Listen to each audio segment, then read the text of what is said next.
Olá, meus amigos, torcedores e simpatizantes da nossa querida Associação Portuguesa de Desportos. Eu sou Antônio Carlos Pires, médico psiquiatra na cidade de São Paulo.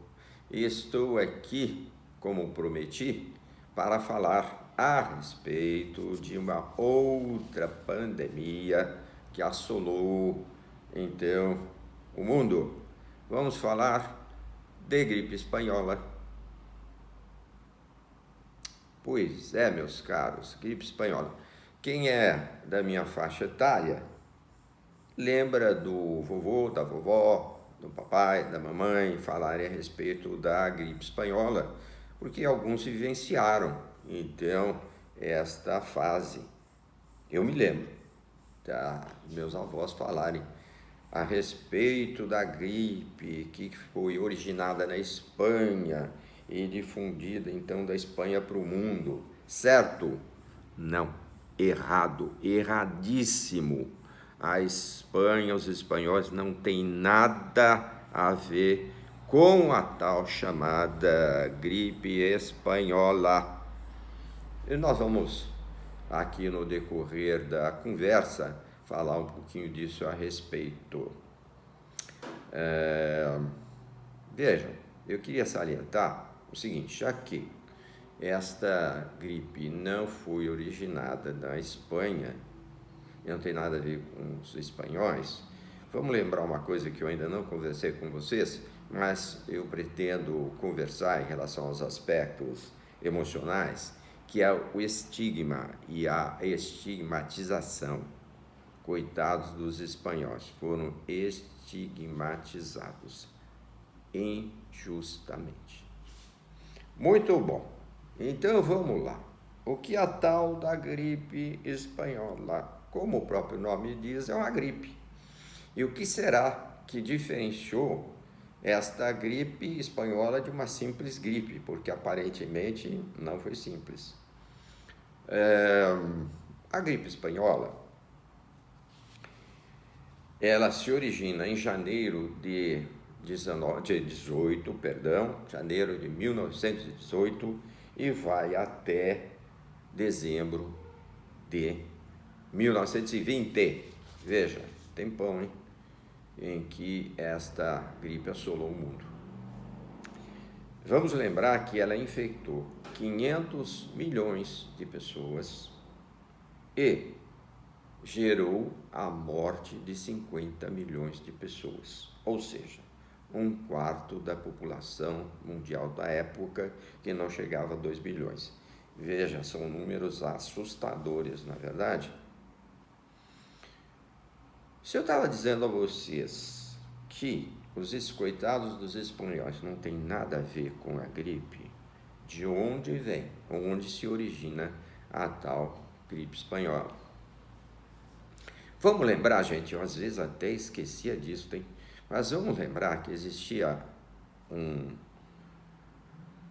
fenômeno, vamos dizer assim, uma situação anormal no mundo, nesta época de 18, onde aparecem os primeiros casos da gripe, que foi a Primeira Grande Guerra Mundial, a Primeira Guerra Mundial.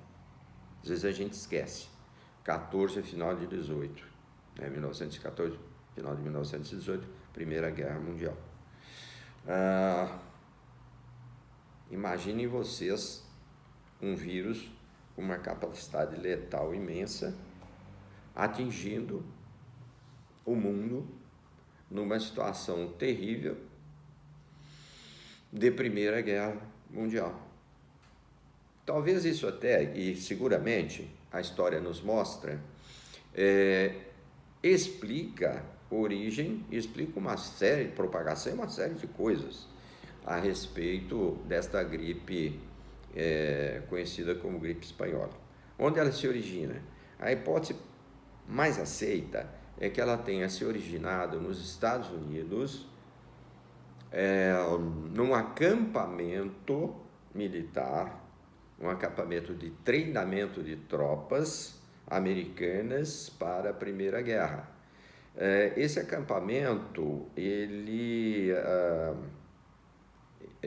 ficava no Kansas e chamava-se Fort Riley. Esse era o nome do acampamento.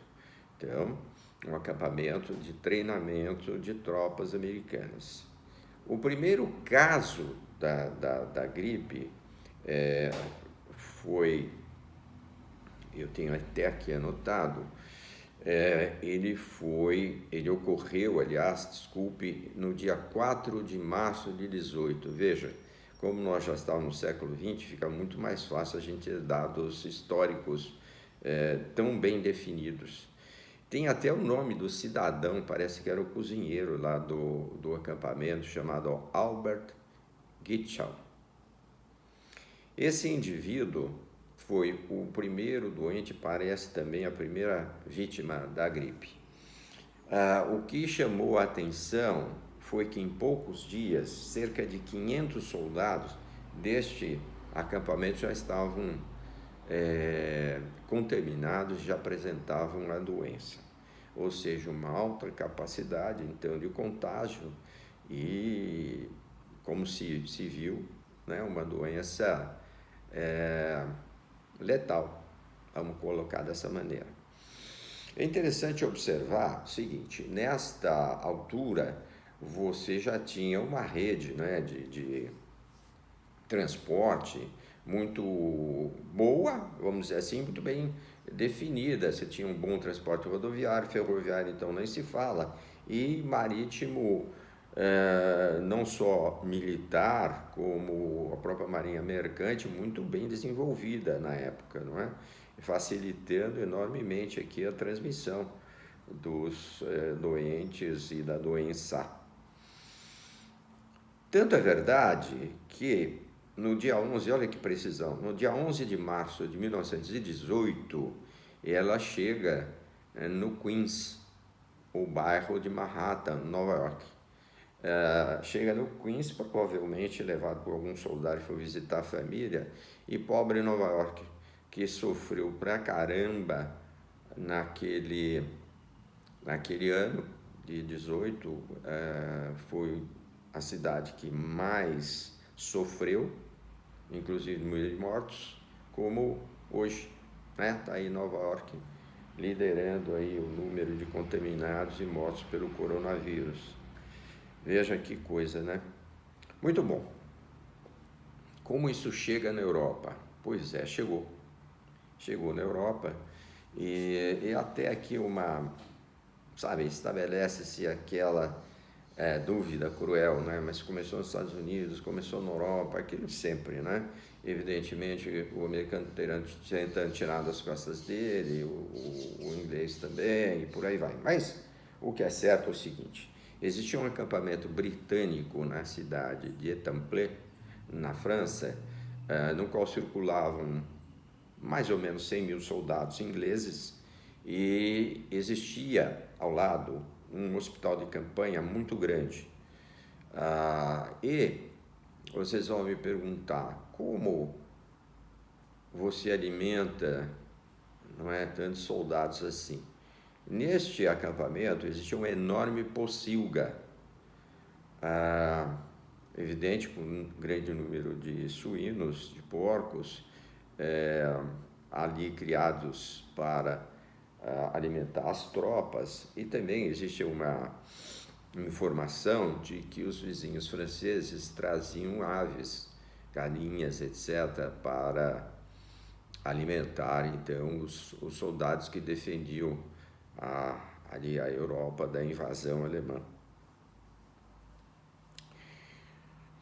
Veja que interessante.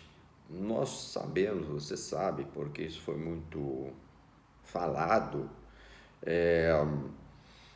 da importância da ave e do porco na geração do vírus, ou pelo menos como hospedeiro e propagador, vamos dizer assim, do vírus para o ser humano, né? Se é do humano para o suíno, do suíno para o humano, aqui enfim.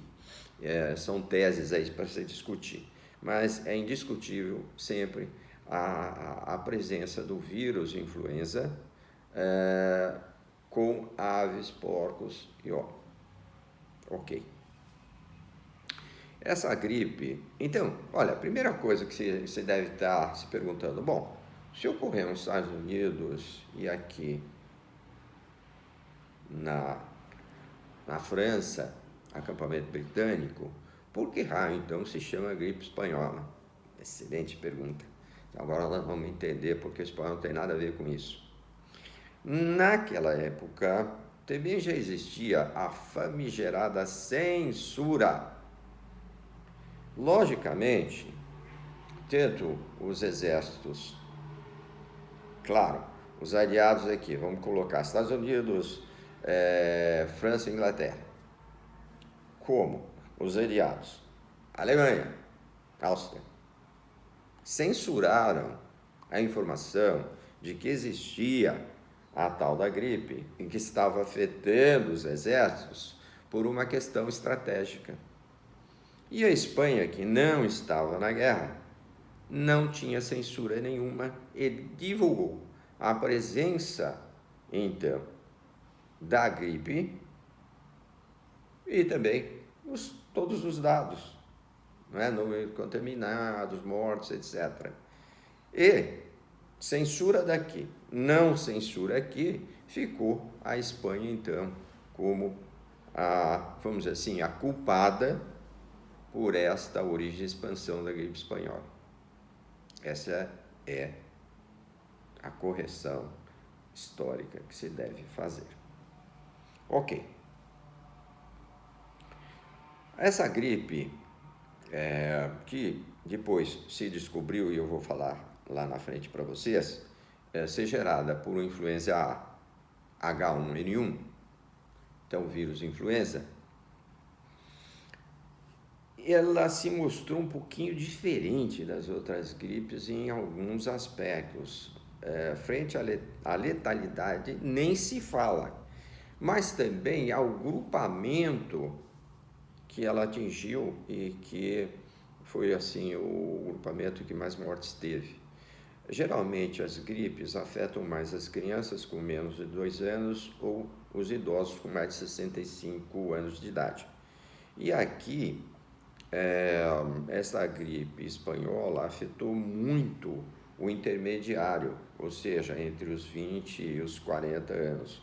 Essa foi a faixa que mais sofreu com a gripe espanhola, que é interessante. A hipótese que se coloca é que isso se deveu à chamada tempestade de citocinas, que vocês estão ouvindo falar a respeito disto também em função da pandemia hoje do corona.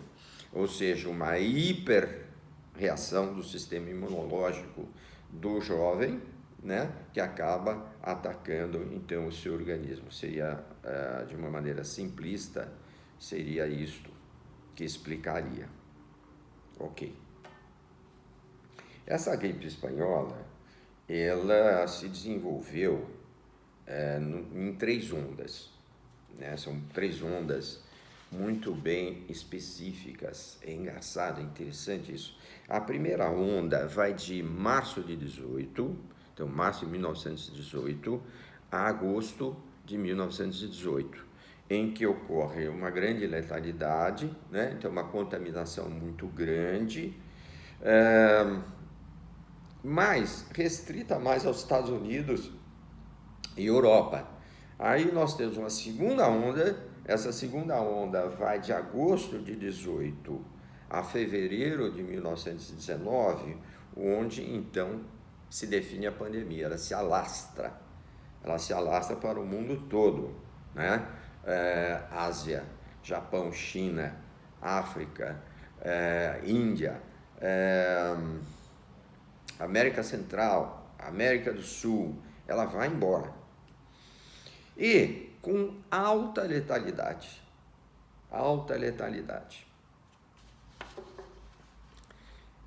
Ocorre posteriormente uma terceira, então lembrem, essa segunda onda expandindo para o mundo todo. Depois uma terceira onda, definindo então essa característica da gripe espanhola, que foi de fevereiro a maio de 19, em que ocorre um baixo número de mortes.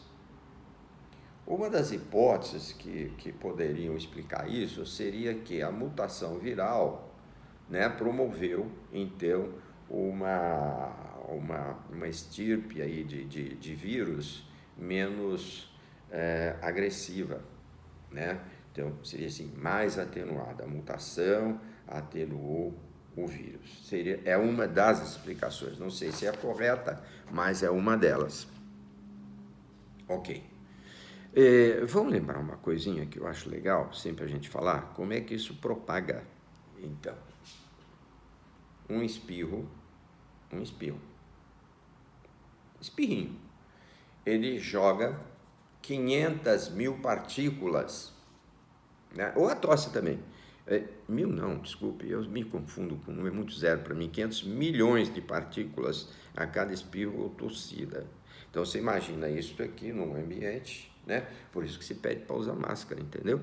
Porque aí você não é afetado pelas gotículas. Legal. Então, o que nós tínhamos ali na época? Vamos lembrar? Nós tínhamos uma guerra. E nós temos claramente origem em acampamentos. Vamos trazer isso mais, não só para os próprios acampamentos, como para as trincheiras. Imaginem vocês, né? As condições de higiene, tanto nos acampamentos e principalmente nas trincheiras. Vocês podem imaginar o que era aquilo? E veja uma outra coisa, muita gente junta, aglomeração. A facilidade para a expansão disto é enorme. Vamos lembrar outra coisa importante, como estava o estado de nutrição dos soldados, não só dos soldados, hein? Eu digo também, principalmente dos europeus, cidadãos civis europeus, que estavam, logicamente, envolvidos nesta guerra e passando fome também, né, aqui entre nós. Então, veja, desnutrição, diminuição, então, da tua capacidade imunológica. Você tem, além disto, péssima higiene, né? Lembra-se lá da peste negra, tá vendo?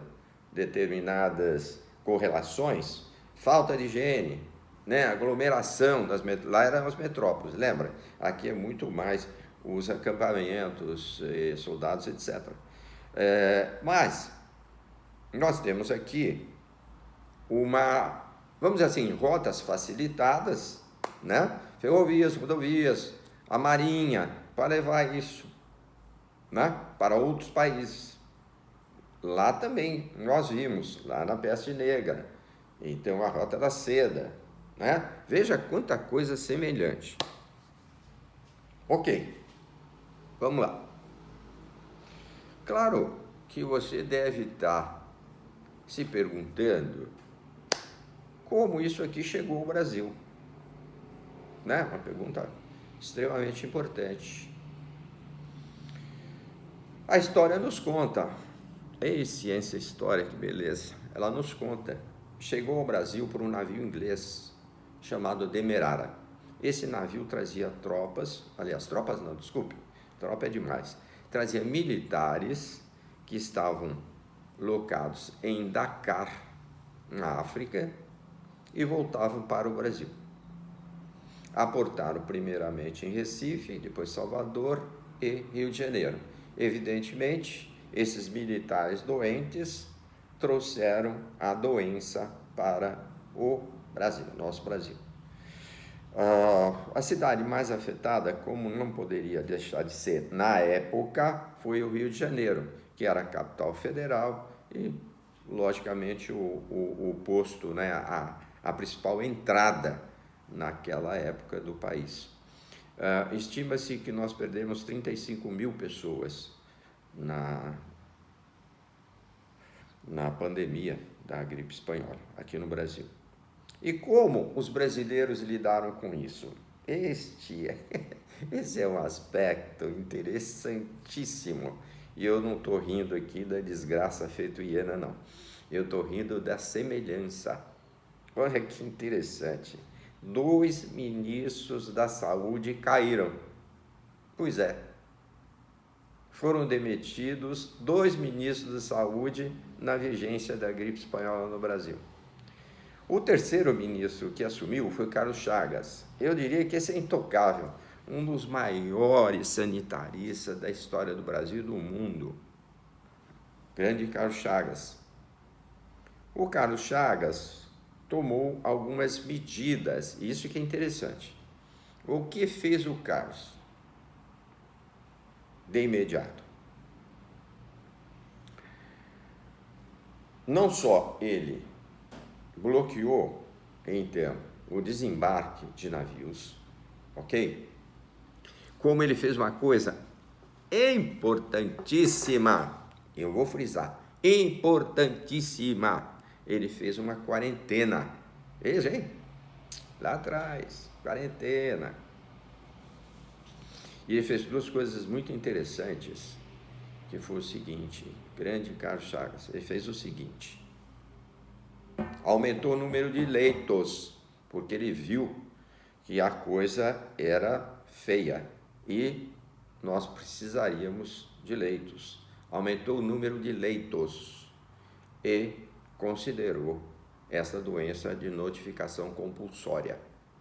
Veja, coisas muito parecidas com o que nós estamos vivendo hoje e com o que nós estamos propondo hoje.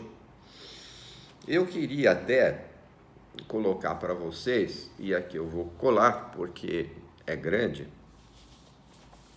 seguinte: Secretaria da Saúde, então, nem sei se era ministério, eu acho que era secretaria, não tinha televisão, né?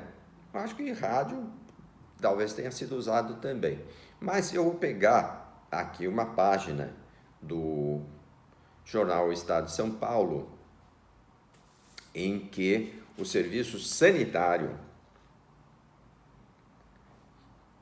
provavelmente impõe aqui a impressão do que se intitulou Conselhos ao Povo.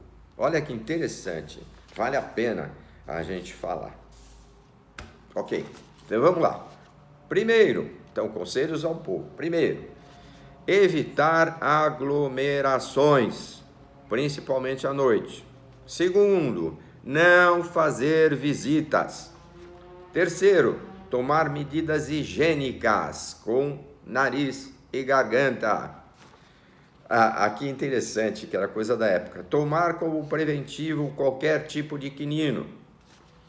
Evitar toda fadiga ou exercício físico. Isso é para, no fundo, impor que as pessoas ficassem de repouso, é isso. Aos primeiros sintomas, ir para a cama. Pronto, o que eu falei antes. Pois o repouso auxilia a cura e afasta complicações e impede contágio. Olha que interessante. Não receber visitas. Opa! Evitar as causas de resfriamentos. Aqui tem muito aquela coisa do sereno, lembra que a vovó falava? Olha que interessante essa. As pessoas idosas devem se aplicar com mais rigor. Apesar de não estar aqui nos conselhos ao povo, pelo menos não claramente definida, também na época se pedia que lavasse bem as mãos. Vocês percebem, nessas pandemias, depois nós vamos chegar no corona, tá? Nós estamos aqui falando de pandemias para vocês entenderem as similaridades. Então veja, rotas, né? Rotas, a marítima aqui indiscutível, tanto na peste negra como principalmente aqui na gripe espanhola, as medidas para lidar com isso, máscaras, né? Cuidados, evitar aglomerações, todas essas coisas, ok? São extremamente semelhantes. Né? Neste caso específico dessas duas pandemias, poucos recursos médicos, né? Por exemplo, aqui na gripe espanhola, a gente teve, a gente conseguiu definir qual era o vírus em 1930, imagine. E criou-se uma vacina em 1944 para a gripe espanhola, veja só, hein? E como se conseguiu isto mais especificamente? Porque em 1930 era um vírus, legal. Como é que se chegou a definir que o vírus responsável pela gripe espanhola foi a influenza A H1N1? A partir da exumação de uma mulher que morreu no Alasca de gripe espanhola, e a partir desta exumação fizeram então uma série de experiências, várias, e conseguiu fazer o mapeamento genético do vírus, um monte de coisas. E hoje nós sabemos que foi H1N1, ok? Você vai dizer, bom, mas por que todas essas pesquisas, essas coisas todas? Porque isso ajuda muito a, primeiro, botar luz no que ocorreu. E segundo, é muito importante para você criar vacinas para próximas epidemias de influenza, por exemplo. É muito interessante. Todos esses pesquisadores envolvidos fazem um favor enorme aqui ao nosso agente, né? Ok, gente, então, olha, não vamos esquecer, hein? Não vamos esquecer, gripe espanhola não tem nada a ver com a Espanha, ok? Gente, até a próxima, em que vamos falar de corona? Vamos, então próximo vamos falar de corona. Muito obrigado e até lá!